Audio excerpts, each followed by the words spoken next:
Kapatid ko na siya'y kasama ko oras-oras sa piling niya akong nadaramay, hindi ako matitina.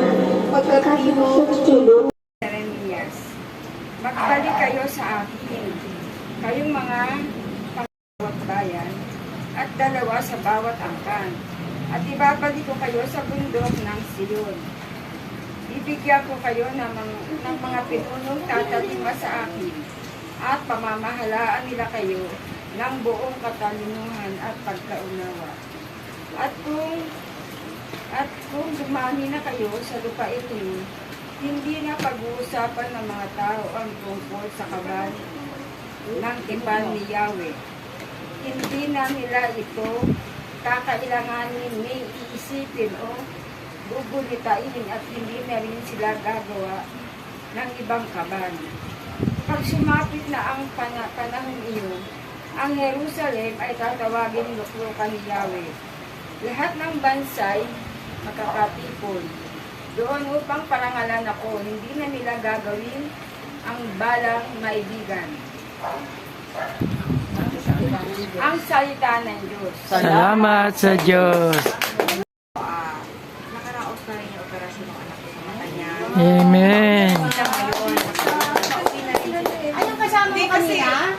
Ha? Kasama mo kanina? Lalaki ba yun? Ibig sabihin, alam ko yung lugar nila, yung pangalan. Trabaho ko, wala naman bibigay. Mahirap din po umasa sa anak. At nahihiya din po akong mangingi. Tsaka isa pa, batak mahiya. Hindi utang ako eh. Ito naman yun. Kasi po anong mga nakaraan, pare, hindi ko naman nga wala. Ako sabi, thank you. Diringgit. Kami ang susundin.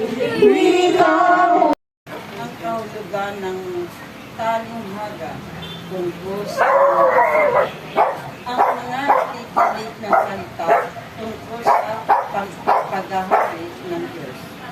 Ngunit hindi kauunawa nito ay katulad ng mga bihing na hasik sa tabi ng tao.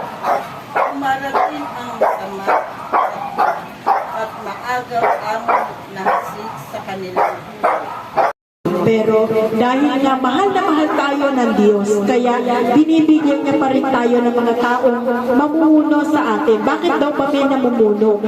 Kailangan may mamuno para ayusin ang tao, ayusin ang sitwasyon, ayusin ang isang organisasyon, ganun. Para ayusin. At kung